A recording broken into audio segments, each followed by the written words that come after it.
रस्त्यांमध्ये, चांद्यापासून बांद्यापर्यंत, महाराष्ट्राच्या बाहेर आणि आता आम्ही फॉरेनला सुद्धा जाणार आहोत, युरोपला. पण जे हे सौंदर्य आहे त्या सौंदर्यासाठी जरा जोरदार टाळी झाली पाहिजे. त्या आईसाठी टाळी वाजवते आणि हात वर करून टाळी वाजवते, हात वर करून. किसून मेथीची भाजी खोबर करते किसून, गौतम बुद्धाचं नाव घेते खाली बसून. गौतम बुद्धांचं नाव घेतलेलं आहे. जरा हात वर करून मावशीसाठी जोरदार करा. खरं सांगू आई शपथ, आज ना 2-2.5 तास 3 तास खूप नाचवायचं होतं तुम्हाला. 100-150 टाईम बरोबर खेळायचं होतं. पण वेळेअभावी आज आपल्याला 10 ते 15 मिनिटात हा होम मिनिस्टर बेस्ट खेळ पैठणीचा कार्यक्रम रुकायला लागणार आहे. पण नुकताच श्रावण महिना येणार आहे आणि श्रावण महिना म्हटल्यानंतर खरं तर प्रत्येक सौभाग्यवतीसाठी सणासुदींचा महिना, आनंदाचा महिना, जल्लोषाचा महिना, खूप मनोभावे असलेला अध्यात्माचा महिना.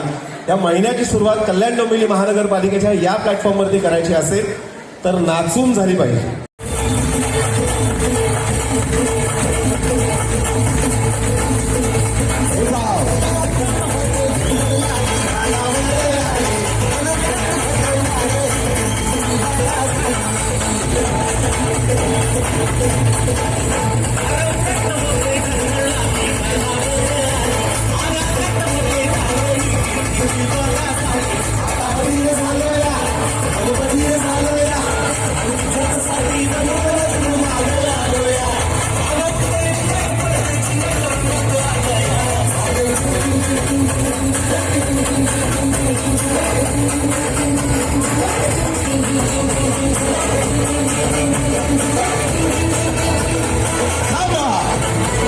सगळ्यांनी हात वर ठेवायचे. छत्रपती शिवाजी. ताई काय झालं बरं, जे रोज आंघोळ करतात त्यांनी 2 हात वर करा. आता बघू, एकच हात. क्षत्रिय कुलाटौस सिंहासनाधीश शिवप्रभू छत्रपती शिवाजी महाराज की. छत्रपती शिवाजी. जय भवानी, जय शिवाजी.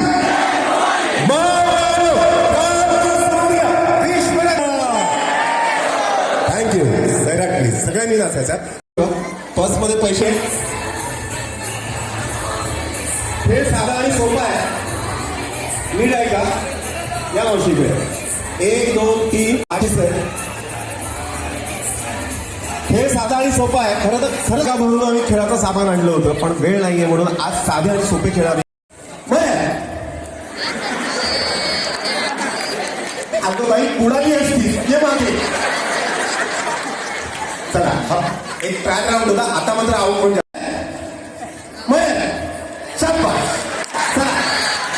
खाली करा. तुमच्याकडे येईल. कोण सांगेल स्त्री म्हणजे काय? स्त्री म्हणजे काय कोण सांगेल? हात वर करा. माईक तुमच्या, तो पुरुष असू दे ज्यांना वाटतं की मला सांगायचंय, हात वर करा. माईक तुमच्याकडे, माझा मित्र घेऊन येईल. हा विजय लेफ्ट साइड. हा सांगा दादा, हे सांगा. आणि म्हणजे स्त्री म्हणजे माझं नाव जी जन्म देते, माझ्या अनुसार स्त्री म्हणजे जननी. इतकंच. क्या बात आहे. स्त्री म्हणजे जननी. विजय जननी माता. तिकडं का कुठून आलात ते सांग. मी बबन अर्जुनराव कांबळे आणि कष्टकरी हॉकर शिवनेचा अध्यक्ष आहे. वा. स्त्री म्हणजे आई, स्त्री म्हणजे पत्नी, स्त्री म्हणजे मुलगी, स्त्री म्हणजे असंख्य, स्त्री शिवाय काहीच नाही. क्या बात है.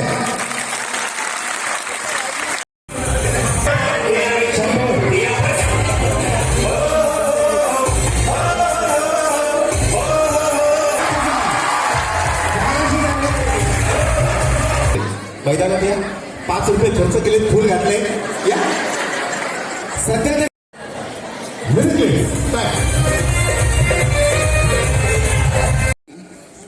आणि स्त्री ही भारत मातेचं आहे. आपण म्हणतो ना स्त्री म्हणजे भारत माता, जेणेकरून आपल्या स्त्रीशिवाय काही होऊ शकत नाही. किंवा स्त्री ही दुर्गा माता जर झाली तर काही करू शकते. बरोबर. आणि स्त्रीचा आदर हा सगळ्यांनी करावा. बरोबर. माझी अशी इच्छा आहे. अगदी खरं आहे की ज्या घरात मुलगी जन्माला येते ना, ते घर कधीच उपाशी राहत.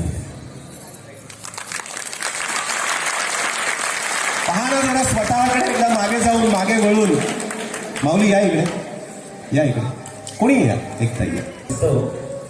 जुनी भांडी कपडे लत्ता होतो आणि त्या घरात मुलगी असते. सणासुदीला आईला फराळात मदत करणारी मुलगी असते. दादाला कंदील बनवण्यात मुलगी असते. बापाचा उंबरठा सुना राहू नये म्हणून तिथे रांगोळी काढणारी सुद्धा मुलगीच असते.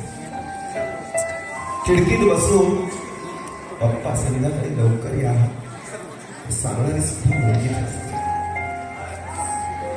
ही दुर्गा म्हणा, ही माझी बहीण दुर्गा म्हणा. केवळ त्याची व्याख्या एकच होऊ शकते, त्याग, त्याग आणि त्याग. जन्माला आल्यापासून तिथं त्याग सुरू होतो. म्हणजे ज्या वेळेला दादा ग्राउंड मध्ये खेळत असतो त्यावेळेला या वयाच्या मुलीशी शेवटी किती झालं तरी तू परक्याची नव्हेस.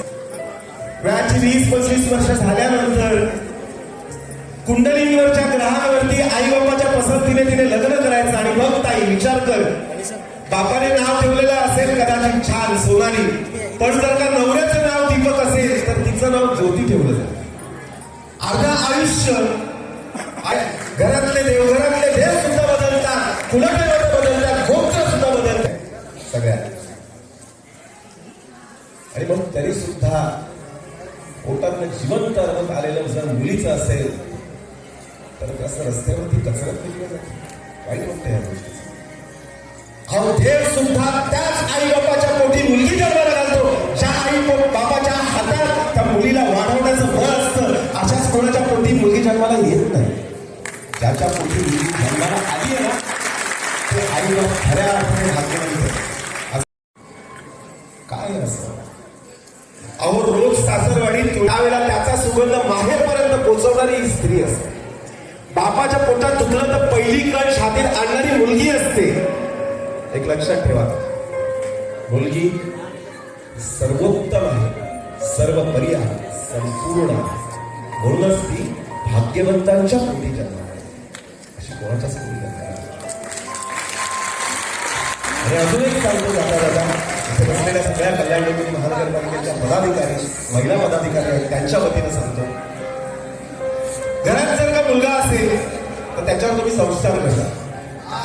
मला आज एक गोष्ट सांगा की एखादी तरुण वयातली मुलगी, कॉलेजची मुलगी असं जर म्हणाली की आम्ही मुली जरा 8 दिवस गोव्याला चाललोय तर किती चौकशी करतो. पण तेच जर का एक 22-25 वर्षाचा मुलगा म्हणाला आम्ही 8 जण फिरायला चाललो, आपण सहज करून दिली. म्हणूनच सांगतो मुलीवरती विश्वास ठेवा, खूप मोठं झालं. आज घरातल्या मुलाला जसे संस्कार घडवताना तुम्ही एक संस्कार त्याच्यात ऍड करा. मोठा झाल्यानंतर मोठ्या रस्त्याने चालणाऱ्या प्रत्येक मुलीमध्ये आई आणि बहिणीमध्ये राशी आणि मग स्वतःला कृष्ण.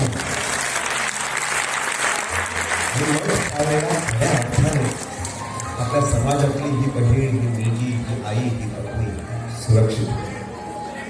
आणि एकदम शेवटचं तुमच्या बाबतीत मला माहिती नाही पण हात जोडून एवढीच विनंती आहे, माझा पुनर्जन्मावरती विश्वास आहे. हा जन्म गेल्यानंतर मी परत जन्म घेईल असा माझा विश्वास आहे. पण मी हा जन्म कधी घेईल, ज्या वेळेला माझी आई जन्माला येईल त्यावेळेला तर मी पुनर्जन्म घेईल, तोपर्यंत मी जन्मच नाही घेऊ शकत. म्हणून सांगतो, इथे होऊ असणाऱ्या ज्या आई आहेत, जे बाबा आहेत, त्यांना विनंती करतो की मुलगी जन्माला घाला, तिला वाढवा, तिला शिकवा, खूप मोठं करा. कारण आजही समाजाला सावित्रीबाई फुलेंची गरज आहे. आजही समाजाला जिजाऊंची गरज आहे. आजही समाजाला लता मंगेशकरची गरज आहे. आजही समाजाला कल्पना चावलांची गरज आहे. आजही समाजाला स्मिता पाटीलची गरज आहे. आज इथे असलेल्या सगळ्या स्त्री शक्तीला मी एक काम होते सांगू, आतापर्यंत जवळपास 2003 पासून मी क्राईम कंट्रोल करतोय.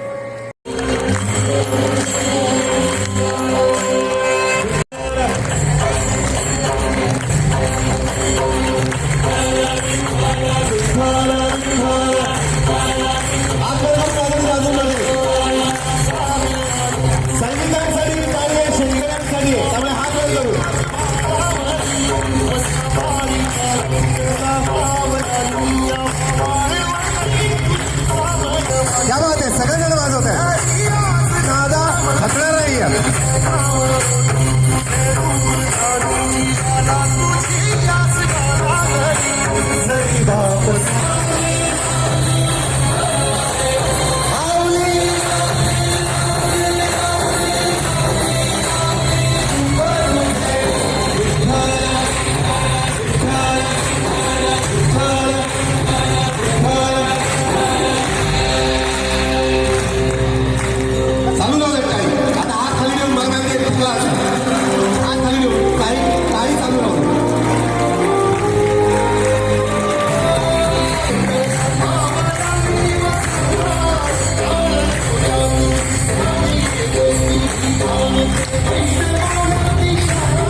आज इथे बसणाऱ्या प्रत्येक पुरुषाने एक शपथ घ्या की अशा ताईच्या डोळ्यात एक परत कधीच अश्रू येऊन देणार नाही.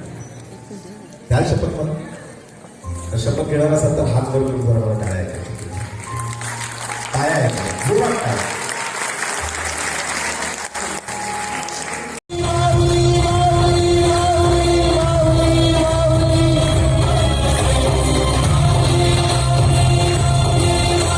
पटकन आहे, पटकन आहे. विठ्ठल, विठ्ठल, विठ्ठल, विठ्ठल.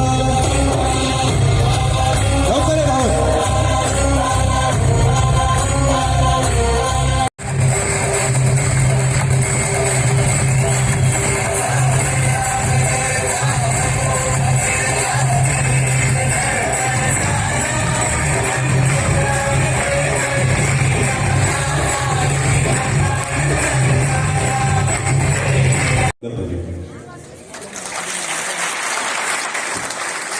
आणि काय गटायचं असं अचानक काय आठवलं?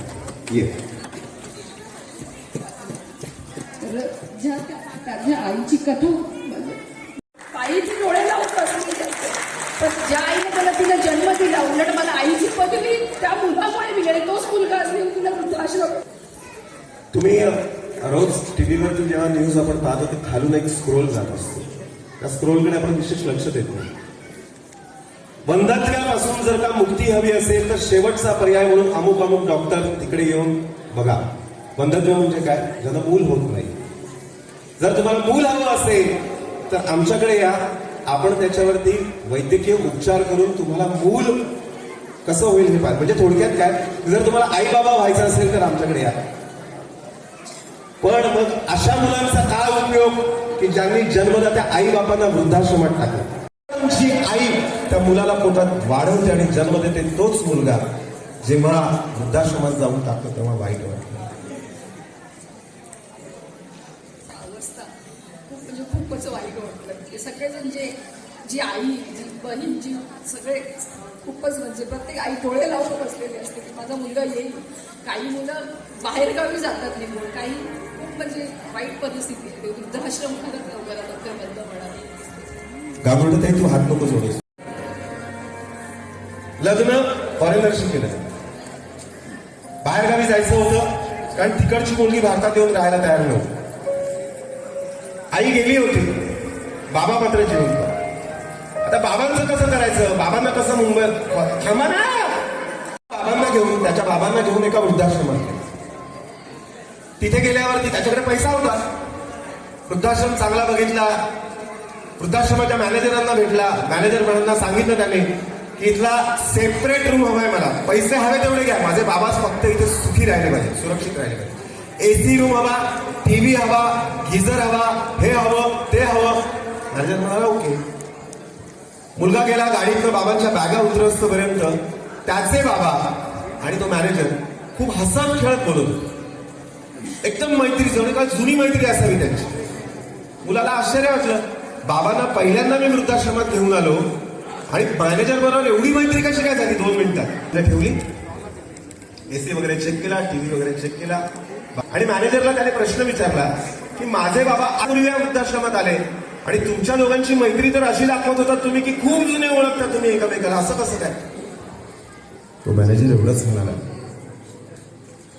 30 वर्षापूर्वी हाच माणूस याच आश्रमातनं एका अनाथ मुलाला घेऊन गेला होता. तो मुलगा तू आहेस.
मी माननीय अतिरिक्त आयुक्त महोदय निमित्त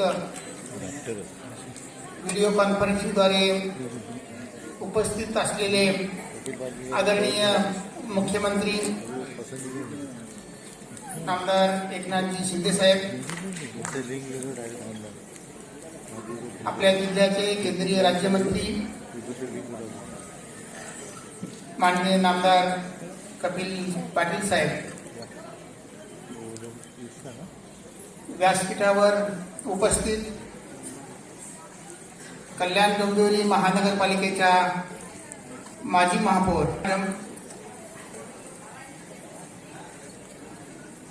परिवहन समितीचे माजी सभापती रवी पाटील साहेब, ही कार्यक्रम महोत्सव आपण साजरा करत आहोत. 75 वर्षानिमित्ताने देशभर साजरा करण्यात येत आहे. या अनुषंगाने पथविक्रेते आणि त्यांच्या कुटुंबियांसाठी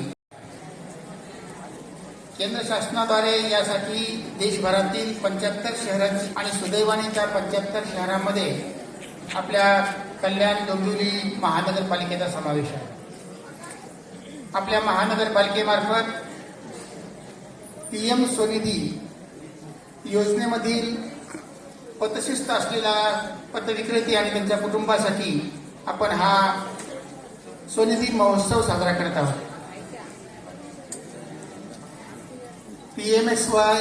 PMSA निधी योजना जून 2020 मध्ये सुरू झाली, परंतु कोरोनाच्या पार्श्वभूमीवर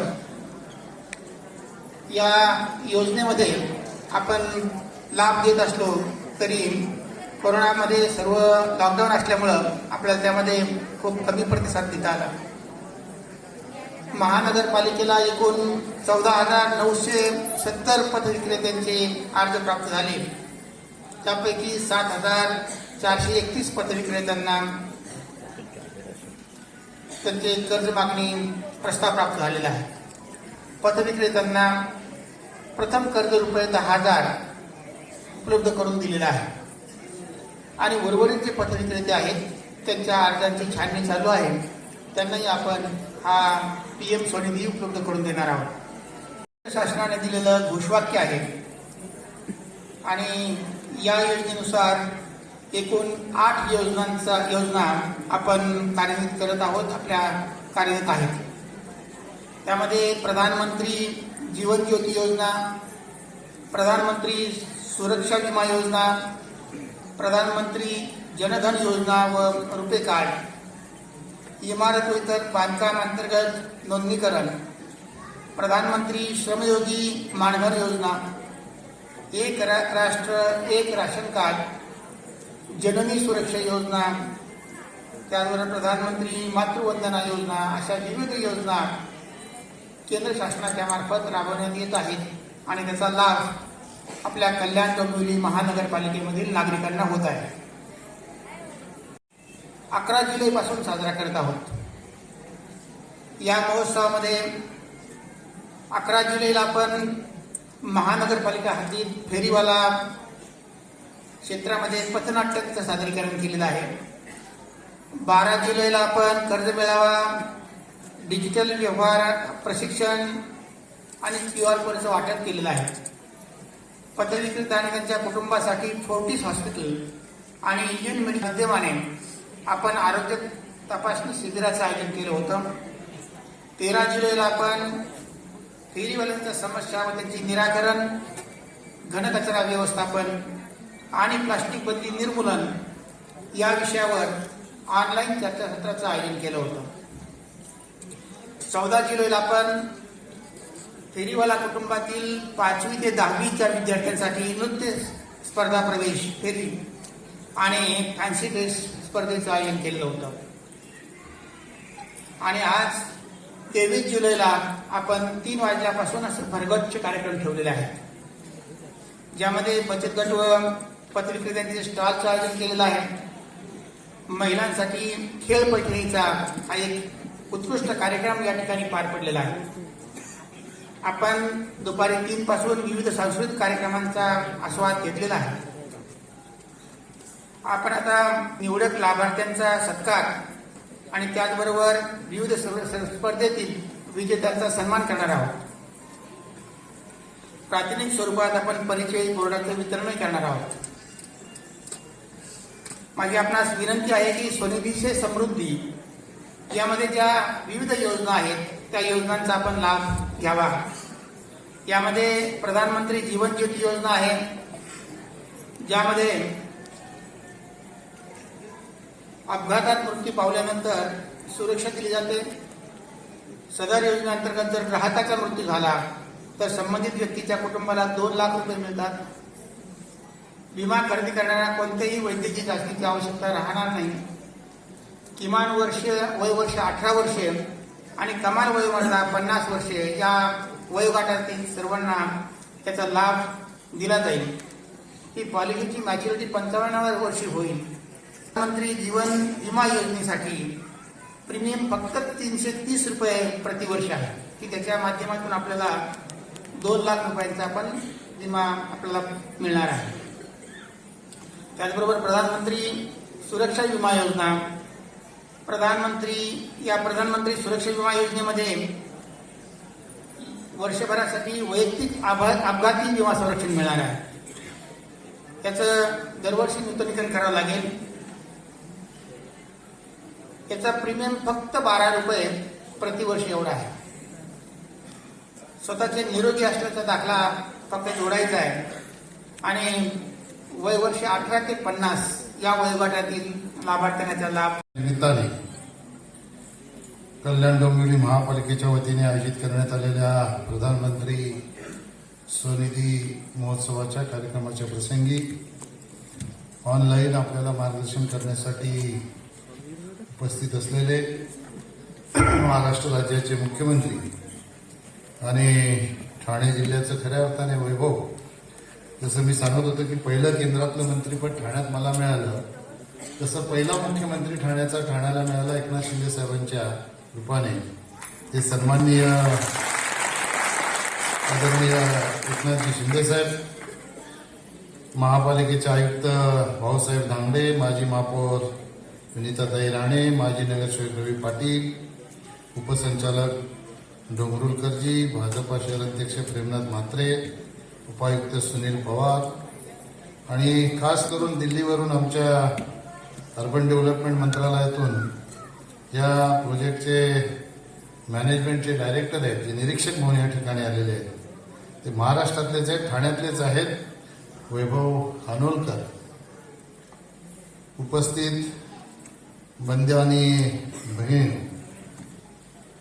खऱ्या अर्थाने सगळ्या विश्वाला अडचणीत टाकणारा कोरोना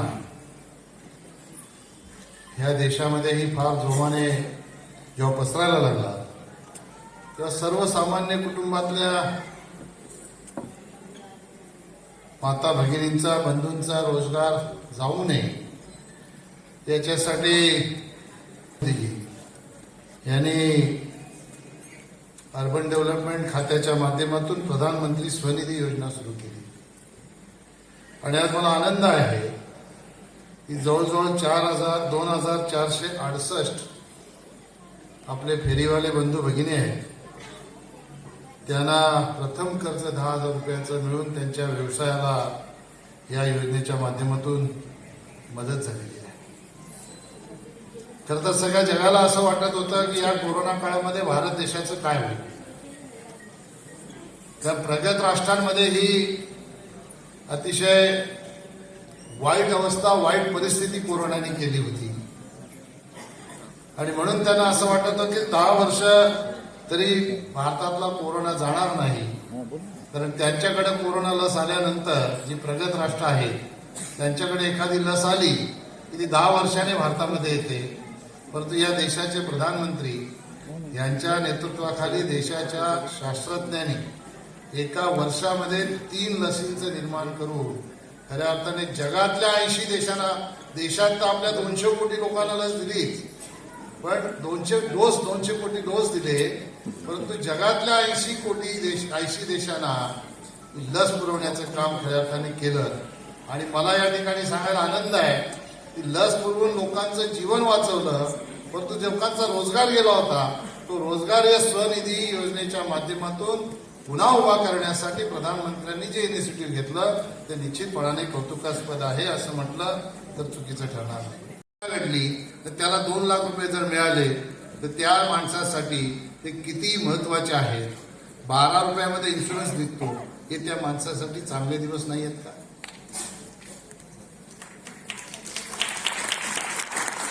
दुसरी योजना तुमची प्रधानमंत्री श्रमयोगी मानधन योजना.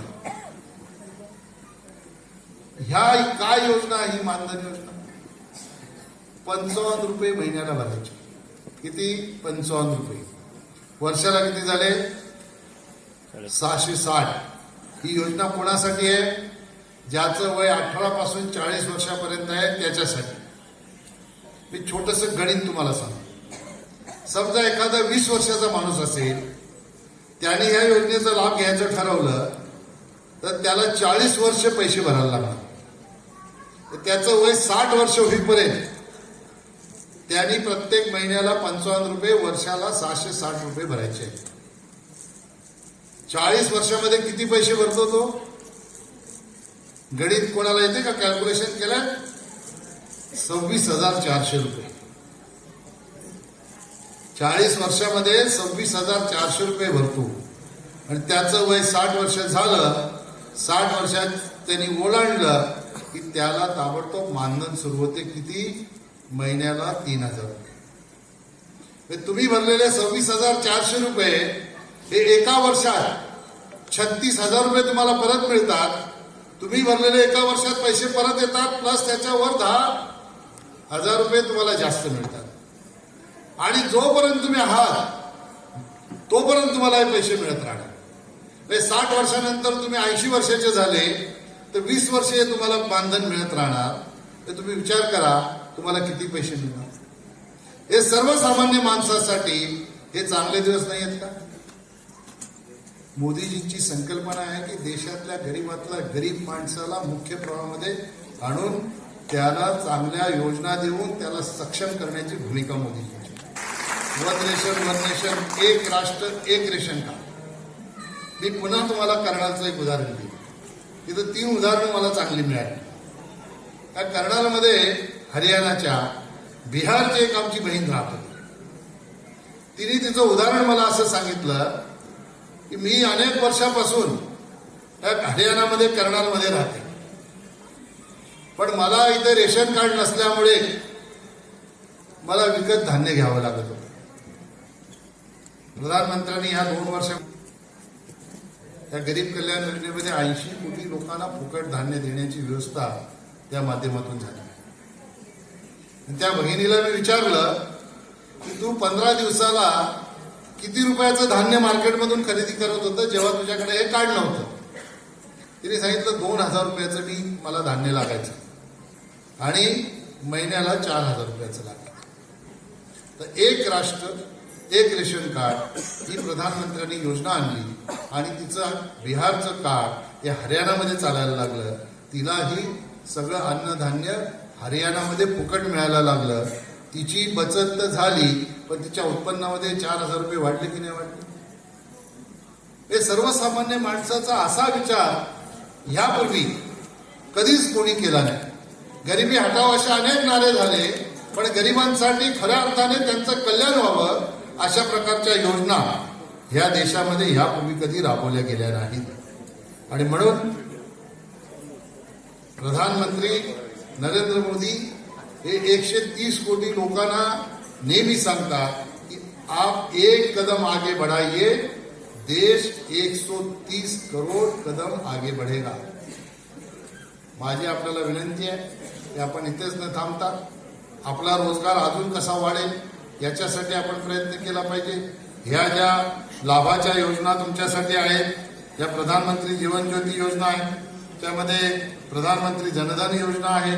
जनधन योजनेच्या माध्यमातून पण आपल्याला 1 लाखाचा अपघाती विमा आहे, 30,000चं जीवन विमा संरक्षण आहे, त्यामध्ये रुपे कार्ड आहे. तुम्ही सतत पैशांची देवाणघेवाण बँकेत जर केली तर तुम्हाला त्याच्यामध्ये क्रेडिट ही मिळते. 5,000चं आधी मिळेल, नंतर 10,000चं मिळेल. अशा प्रकारची व्यवस्था तुमच्या खात्यात पैसे नसले तरी मिळणार. ज्याला कॅश क्रेडिट बोलतात, ते तुमच्या खात्यामध्ये जर 5,000 शिल्लक नसले तरीही मिळणार, पण 6 महिने तुम्ही जनधन खात्यामध्ये पैसे टाकून काढले पाहिजेत, काढले पाहिजे. तुमचा व्यवहार त्याच्यामध्ये दिसला पाहिजे. तुमचा व्यवहार त्याच्यामध्ये दिसला तर तुमच्या खात्यात तुम्हाला जेव्हा अडचण येईल तेव्हा तुमच्या खात्यात पैसे नसले तरी तुम्हाला 5,000चा ओव्हरड्राफ्ट त्या बँकेतून तुमच्या त्या कार्डाच्या माध्यमातून तुम्हाला मिळेल. हे तुमच्यासाठी चांगले दिवस नाहीत का? हे गरिबांचं कल्याण, हे खऱ्या अर्थाने गरिबांच्या कल्याणाचे योजना. याच्यामध्ये जननी सुरक्षा योजना आहे. आमच्या माता भगिनी गरोदर असतात त्यांना याच्यामध्ये संरक्षण दिलं.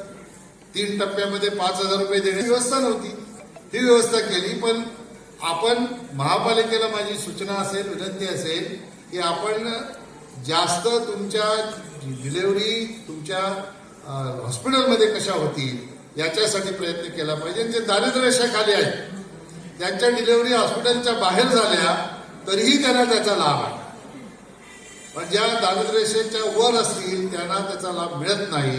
म्हणून महापालिकेने याच्यामध्ये जास्त इनिशिएटिव्ह घेण्याची आवश्यकता आहे. प्रधानमंत्री सुरक्षा विमा योजना आहे, इमारत व इतर बांधकाम अंतर्गत नोंदणीकरण आहे. याच्यामध्ये तर फारच साठी आहे. म्हणजे ह्या इमारतीच्या बांधकामावर कामगार जे काम करतात त्या 10 पेक्षा जास्त कामगार कामावर ठेवण्याच्यासाठी आस्थापना लागू होते. म्हणजे तुम्हाला सगळ्यात सुविधा ज्या ठिकाणी तुम्ही काम करता त्याच्या माध्यमातून तुम्हाला मिळू शकतात. 12वीच्या शिक्षणासाठी 10,000 रुपये मिळू शकतात आणि ग्रॅज्युएट व्हायचं असेल तर 20,000 रुपये मिळू शकतात आणि एखादी पदवी घ्यायची असेल तर त्याच्यासाठी 60,000 रुपयाची व्यवस्था प्रधानमंत्र्यांनी या योजनेच्या माध्यमातून केली. आणि बांधकाम कामगाराचा मृत्यू झाला त्याच्या पत्नीस किंवा त्या प्रतिवर्षी 5 वर्ष सलग 24,000 असंच अर्थसहाय्य त्यांना मिळणार. ह्या योजना आहेत. ह्या योजनांच्या माध्यमातून तुमचं जीवन सुरक्षित करण्याचं काम देशाच्या प्रधानमंत्र्यांनी केलं. आणि म्हणून माझी सूचना आहे की आपल्याला अर्ज प्राप्त झालेले जवळजवळ 14,970, त्याच्यापैकी पात्र झालेले 7,431 आणि लाभ मिळालेला 2,468. आपण निश्चितपणाने भाग्यवान आहोत की महाराष्ट्रातल्या 15 महापालिका ज्या निवडल्या त्या महापालिकेमध्ये कल्याणचा समावेश आहे. म्हणून जास्तीत जास्त लोकांपर्यंत हा लाभ पोचला पाहिजे. ज्या 2,468 आमच्या माता भगिनींना बंधूंना या योजनेतून लाभ मिळालेला आहे त्यांनी इतर ज्यांनी लाभ घेतला नाही त्याला स्वतःहून आपण जर सांगितलं तर निश्चितपणाने तोही या योजनेचा लाभ. कुठला बँकवाला आपल्याला कर्ज द्यायला जर मागे पुढे बघत असेल तर आम्हाला माहिती दिली तर निश्चितपणाने त्याला बँकवाल्यावर दबाव आणून तात्काळ तुम्हाला कर्ज देण्याची व्यवस्था. आपली ठाणे जिल्हा मध्यवर्ती बँक आहे, त्याचे 39,000 बचत गट आहे. मी त्या बँकेचा चेअरमन राहिलेलो. या बँकेच्या माध्यमातूनही 60% व्याजाने बचत गटांना कर्ज दिलं जाते. पहिल्या प्रथम 2 लाख रुपये, नंतर 5 लाख रुपये, नंतर 7 लाख रुपये. 7 लाख रुपयापर्यंतच्या कर्जासाठी फक्त 60% व्याज. पण आमच्या बचत गटाच्या माता भगिनी इथं असतील तर फक्त एक पापड लोणचं इथं मर्यादित न राहता वेगळं काहीतरी करण्याची भूमिका आपण घेतली. वेगळं काय केलं पाहिजे तर स्किल डेव्हलपमेंट मोदीजींनी जी योजना आणली त्या स्किल डेव्हलपमेंटच्या माध्यमातून वेगळं स्किल घेतलं पाहिजे. रोजगार असा केला पाहिजे. उदाहरण म्हणून आपल्याला मी सांगतो, सकाळी आपण उठलो की आपल्याला ब्रश पेस्ट लागते की नाही लागत? ऑप्शन आहे काही? किती माणूस अडचणीत असला तर दात घासाचे सोडतो का? महिला बचत गटाच्या आमच्या माता भगिनींनी अशा प्रकारचे उद्योग शोधले पाहिजेत आणि त्या उद्योगांच्या माध्यमातून स्वतःला उभं केलं. एखादा आपला स्वतःचा ब्रँड निर्माण केला पाहिजे. आणि आता आपल्यासाठी आनंदाची बाब अशी आहे, पूर्वी राज्य सरकार वेगळं, केंद्र सरकार वेगळं. आता सुदैवाने आपलं सरकार ही एकमताचं आहे. देशातलं आणि राज्यातलं हे एकमताचं सरकार आलेलं आहे. आणि सगळ्यात सोन्यापै सुहागा म्हणजे आपल्या ठाणे जिल्ह्याला मुख्यमंत्रीपद मिळाले. माझी 2 वेळा सन्माननीय मुख्यमंत्री महोदयांशी चर्चा झाली ठाणे जिल्ह्याच्या विकासासाठी मला विश्वास आहे येणाऱ्या काळामध्ये त्यांच्या मुख्यमंत्रीपदाच्या कारकिर्दीमध्ये ठाणे जिल्ह्याचा असा विकास होईल की येणाऱ्या काळामध्ये सुवर्णाक्षराने त्यांचं नाव निश्चित लिहिलं जाईल. अशा प्रकारचं काम त्यांच्या माध्यमातून या ठाणे जिल्ह्याच्या विकासासाठी. आणि म्हणून ठाणे जिल्ह्याच्या विकासामध्ये फक्त आपण बघण्याची भूमिका न घेता आपणही त्याच्यामध्ये हिस्सेदार होऊन कशा पद्धतीने आपल्याला योगदान देता येईल आणि या जिल्ह्याच्या विकासासाठी आपल्याला कसं योगदान देता येईल याच्यासाठी आपण प्रयत्नशील असलं पाहिजे. फक्त ह्याच योजनांचा लाभ घेतला पाहिजे असं काही नाही. या 8 योजना आहेत. याच्या व्यतिरिक्त आयुष्यमान भारत योजना आहे. किती लोकांकडे कार्ड आहे आयुष्यमान भारत योजनेचं? आहे कोणाकडे कार्ड? आयुष्यमान भारत योजनेचं कार्ड आहे का? एकच. आयुष्यमान भारत योजनेचा लाभ फायदा इथे स्वागत करतोय आणि वेळात वेळ काढून या स्वनिधीच्या कार्यक्रमाला उपस्थित राहिल्याबद्दल मी आपला आभारी व्यक्त करतो. यानंतर माननीय नामदार श्री एकनाथजी शिंदे साहेबांना विनंती करतो की आपण आपलं मनोगत व्यक्त करा.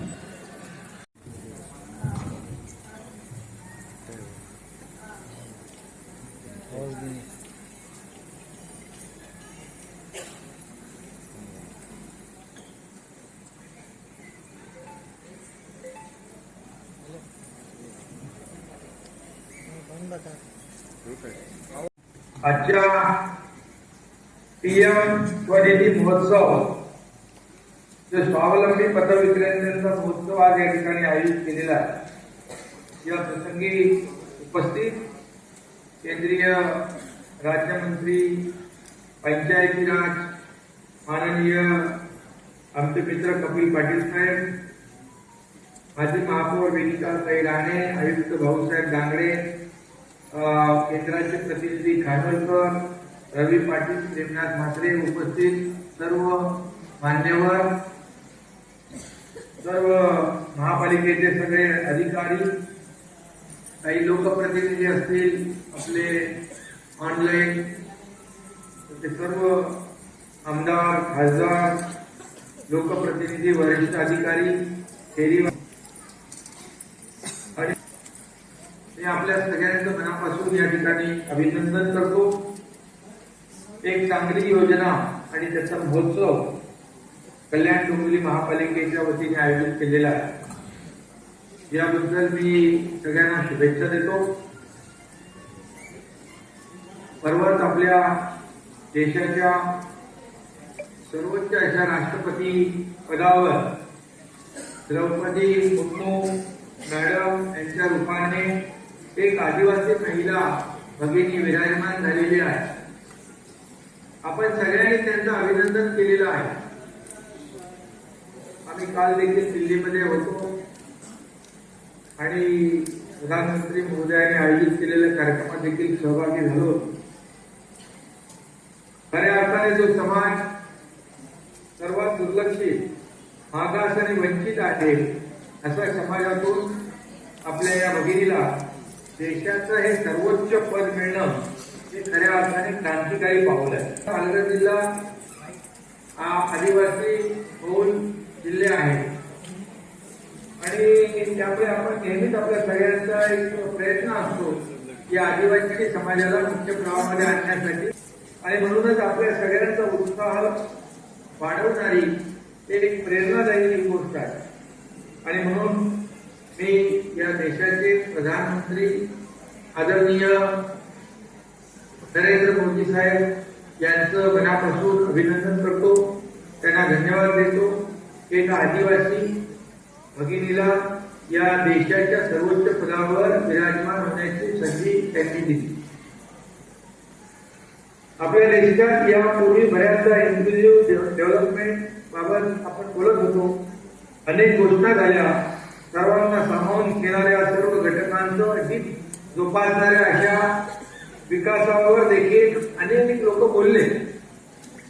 पण खऱ्या अर्थाने या विकासाची केवळ स्वप्न नाही ती, तर ती प्रत्यक्षामध्ये उतरवण्यासाठी खऱ्या अर्थाने जर कोणी पावलं टाकली असतील आणि त्याचे रिझल्ट देखील आपल्या समोर आपल्याला पाहायला मिळाले असतील तर ते केंद्र सरकारने, आणि जसं कपिल पाटील साहेब म्हणाले की आदरणीय प्रधानमंत्री महोदयांच्यामुळे अनेक लोकांचे संसार जे उद्ध्वस्त होणारे ते वाचले, ते स्वतःच्या पायावर उभे राहिले आणि ते या देशाचे प्रधानमंत्री मोदी साहेब आणि त्यांच्यामुळे हे फेरीवाले पथविक्रेते यांच्यासाठी आजपर्यंत कुणी या खऱ्या अर्थाने अगदी छोट्या वर्गासाठी कुणी विचार केला नव्हता. तो विचार केंद्र सरकारने केला आणि या दुर्लक्षित घटकाला मुख्य प्रवाहामध्ये आणण्याचा प्रयत्न या ठिकाणी झालेला आहे. 2 वर्षापूर्वी कोविडचा प्रभाव, कोरोनाचा प्रभाव वाढलेला असताना पहिल्या वर्षी लॉकडाऊन काळात सर्व देश ठप्प होता, उद्योग व्यवसाय ठप्प होते. याचा सर्वाधिक आर्थिक फटका हातावर पोट भरणाऱ्या पथविक्रेते आणि फेरीवाल्यांना पहिल्यांदा झाला. हातात असलेलं तुटपुंज भांडवल उदरनिर्वाहासाठी वापरल्याने लॉकडाऊन उठल्यानंतर भांडवलच नसल्याने जगायचं कसं हा पोटाचा प्रश्न त्यांच्यासमोर उभा राहिला. त्याच्यामध्ये पीएम स्वनिधी योजना त्यांना मोठा आधार ठरलेली आहे. आपल्या सर्व नागरिकांना त्यांची आवश्यकता असते आणि शेवटी दररोजच्या आपण मॉलमध्ये आणि मोठ्या शॉपिंग मॉलमध्ये किंवा मोठ्या स्टोर मध्ये सगळेच जर जात नाही तर आपण सर्वसामान्य कुटुंब जे आहे त्या फेरीवाले आणि पथविक्रेते दैनंदिन जीवनामध्ये आपण त्यांच्याकडे जात असतो आणि म्हणूनच या घटकाचं देखील आपल्या सगळ्यांच्या आयुष्यामध्ये मोठं असं गरज आहे. आणि मग या सगळ्या लहान लहान ज्या काही व्यवसाय करणारे आहेत यांची रोजीरोटी देखील या नागरिकांच्याच वर अवलंबून असते. ते एकमेकांना सहाय्य करून अशा प्रकारचं काम करत असतात. ते रस्त्यावर बसून कुठंतरी कोपऱ्यावर व्यवसाय करतात.